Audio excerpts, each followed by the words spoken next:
ها هات يا عبد، هات يا عبد.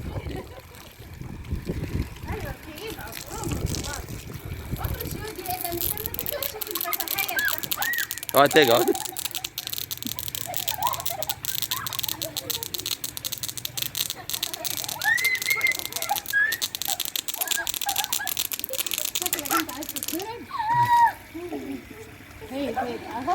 يا صباح الورد والفل والياسمين، اخباركم ايه يا حبايب؟ يوميات فاطمه، متابعيني واخواتي واهلي ونيسي وسندي، يا رب تكونوا بخير كده وتكونوا في اتم صحه وتكونوا في احسن حال.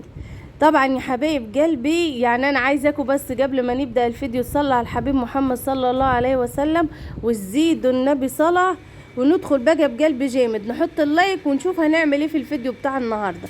وطبعا يعني ما تنسوش لو جابلكوا اي اعلان يبقى كتر الف مليون خيركم لو تتابعوهولي. طلعت لكم بقى بره يا جماعه، بره البيت يعني. الواحد زهق بقى من جوه، قاعدين جوه وحابسين نفسنا، وربنا مدينا الوسع والبراح كله في الشارع.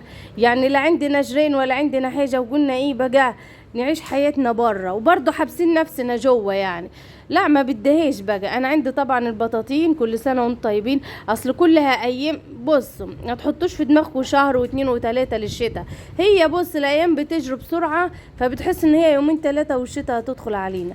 فقلت يلا قبل الشتاء ما تدخل علينا اغسل البطاطين. وولاده طبعا زي ما انتم شايفين يعني عايزين يساعدوني.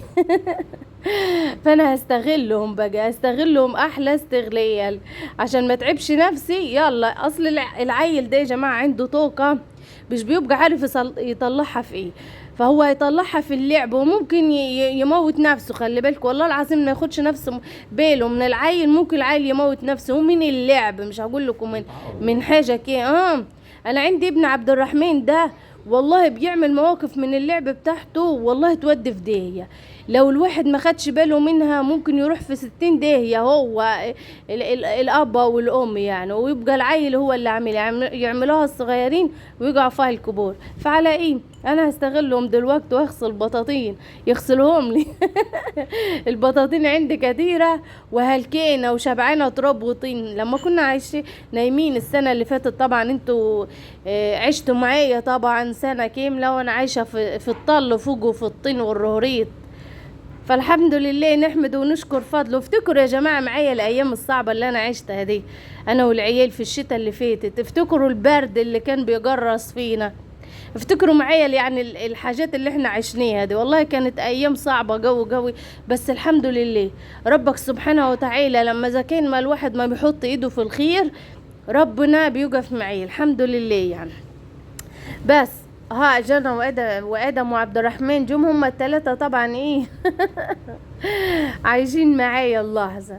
الشارع طبعا بتاعنا هادي ما فيهوش حد خالص.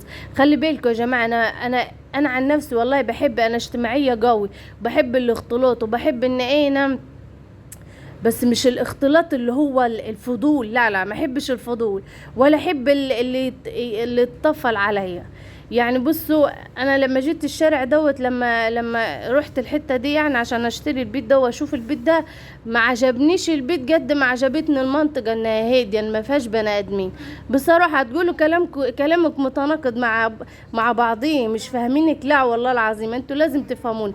انا عن نفسي انا بحب ان انا عشريه جو. خلي بالكم بحب يكون لي اصحاب، بحب يكون لي جيران، بحب يكون في حس ونس حواليا.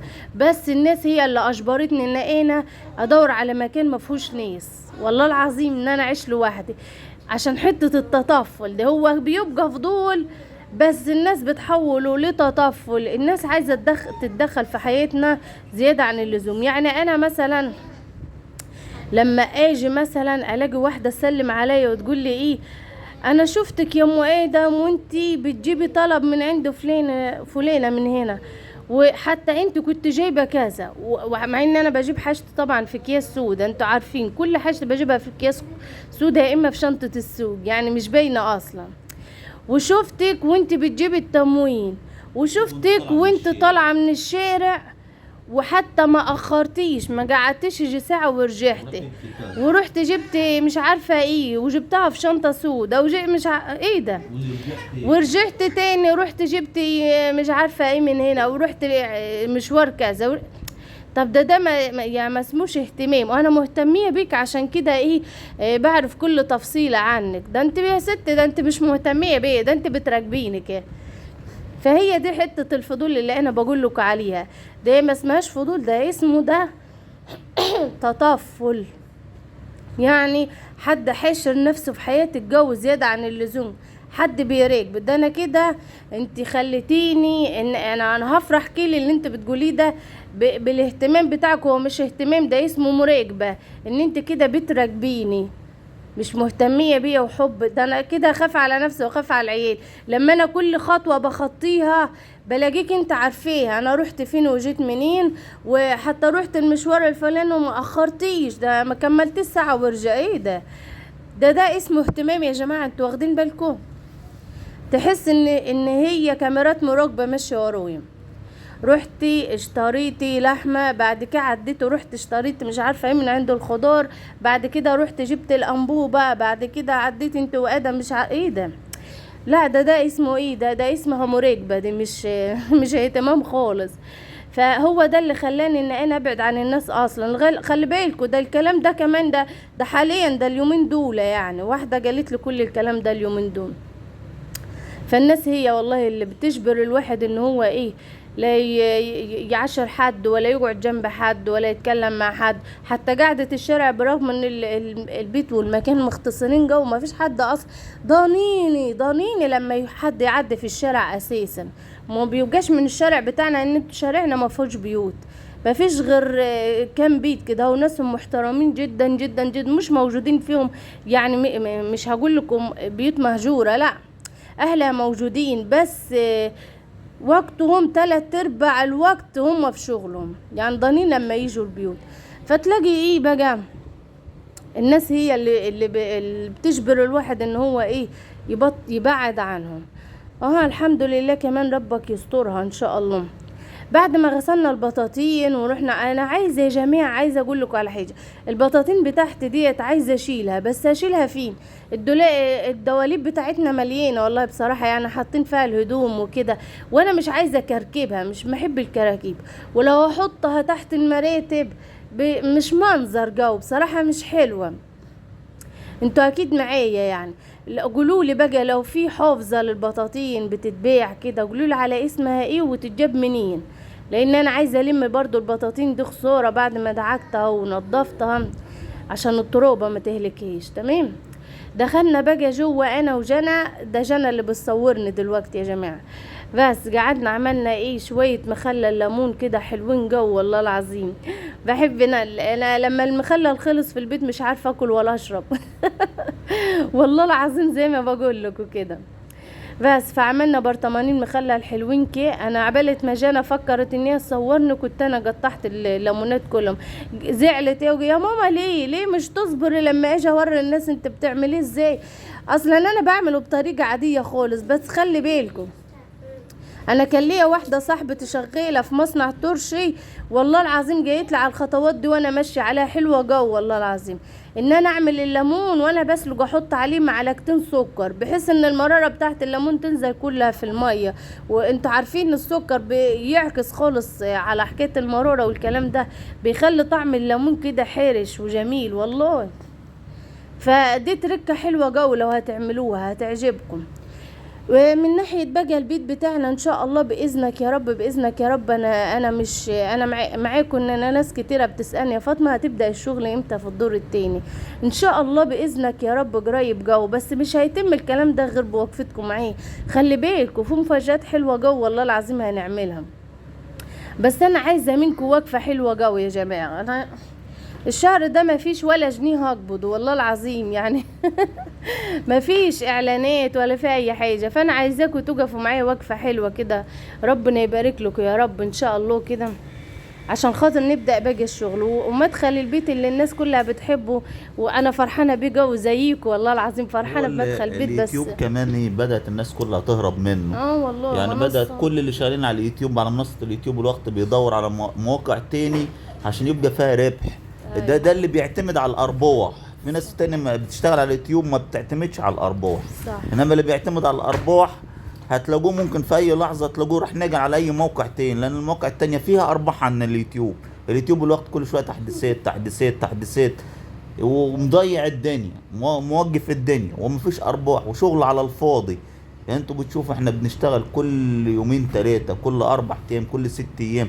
ممكن احنا لحد النهاردة طول الشهر وما عملناش المبلغ اساسا اللي يطلع، يعني اللي بيتصرف اصلا من اليوتيوب. والله. فالدنيا واجعة يعني في اليوتيوب كله متهيجلي، يعني مش احنا بس. الشهر اللي فات ما قبضناش بسبب ان هو طبعا لما الواحد يروح يقبض لازم يكون $100. احنا ما عملناهاش فما قبضناهاش، ما قبضنوش، لازم ان هو يبقى $100. والشهر ده برضو نفس الكلام. فبالله عليكم يا جماعة اوقفوا معايا وقفة حلوة كده بحيث ان الواحد يقدر يقضي مصلحة. وانتوا كمان يعني في متابعين كتار بيقولوا احنا مش لاقيين اعلانات. ايوه، مفيش اعلانات بتطلع قدامنا، وده اللي مخلي الارباح قليله. انا عارفه والله ان انتوا عايزين تقفوا جنبه وتتابعوني وتسمعوا له وكده، بس يلا الحمد لله على كل حال. بس نشتغل واحنا عايزين نقدم لكم حاجه كويسه تليق بمتابعين يوميات فاطمه. ان انتوا الشغل مفيش عايزين ايوه عايزين نعمل الشغل اللي انتوا اتعودتوا مننا عليه، يعني شغل مش اي كلام اللي يليق بيكم. بس الارباح يعني هي اللي يعني هو يلا الحمد لله على كل حال. مدخل البيت ده طبعا ناس كتيرة قالوا لي على افكار حلوة، وانا شفت والله مكان في المنيا فيه اشجار وفي خضرة وحاجات جميلة وزرع والكلام دوت، ان شاء الله هنعمله. بس مستنية اما نخلص الشغل فوق. وفوق برضو عايزين نخلص، وبس عايزين نعمل سلمة للدور للسطوح، يعني بحيث ان هو يبقى شغلنا في الدور، لان انتوا عارفين الدور الثالث انا حاطه فيه طيور والكلام ده. فعشان خاطر نعمل السطوح عشان يبقى تبقى كل حاجه كده اتظبطت، وما يبقاش في طلوع ونزول تاني على المدخل عشان ما يخربش خالص ويبوظ، لان كلفنا بصراحه ربنا المدخل. الرخام برضو من ساعة ما اتعمل محارة برضو هو رخام السلم الحمد لله بدأ يعني يرجع زي ما كان، الحمد لله يا رب نظفناه يعني الحمد لله. فعشان كده انا منتظرة لما نخلص خالص الشغل ما يبقاش في حركة، لان مدخل البيت هو اللي هالكين في الطلوع والنزول. وبعد كده ان شاء الله نشوف هنعمل ايه في المدخل، وهيبقى برضو برأيكم انتوا ان شاء الله. وكل حاجة هنعملها برضو في الشقة فوق هيبقى باختياركم انتوا، بس شدوا حيلكم معايا كده يا جماعة زي ما قلت لكم كده. يعني يبقى كتر خيركم. لو مش عايزين تسمعوا الاعلانات شغلوا التليفون كده وسيبوه لغاية ما الاعلانات تعدي بالله عليكم. ربنا يخليكم يا رب ويجبر بخاطركم زي ما انتوا دايما كده جابرين بخاطري ومفرحين كده بكومنتاتكم الحلوة ووقفتكم معايا. ربنا يبارك لكم يا رب ويسعدكم، وان شاء الله ربنا كده يقدرنا ان احنا كده نكون دايما عند حسن ظنكم ونقدم لكم الحاجة اللي هي تليق بيكم. وعايزة اقول للناس اللي بيقولوا في المحتوى كان عندي محتوى حلو، لمونة انا بعمل لكم لمونة محتوى ولا مش محتوى مشروع اللي عايزه تعمل مخلل وتبيعها حلو قوي. والله كان عندي واحده ربنا يخليها يا رب، كنا بنروح نشتري منها المخلل والله بجنيه مخلل، او اقسم بالله يمكن تضحك على الكلمه دي. اروح ابعت جنب الطبق اقول لها هاتي بجنيه مخلل من ستك فلانه، تروح تشتري بجنيه مخلل وكانت تملى لها الطبق من كل حاجه. والله العظيم ربنا يديها الصحه يا رب ويبارك لها. فيلا وتجيبنا بجنيه جبنا. يلا اشوفكم على خير.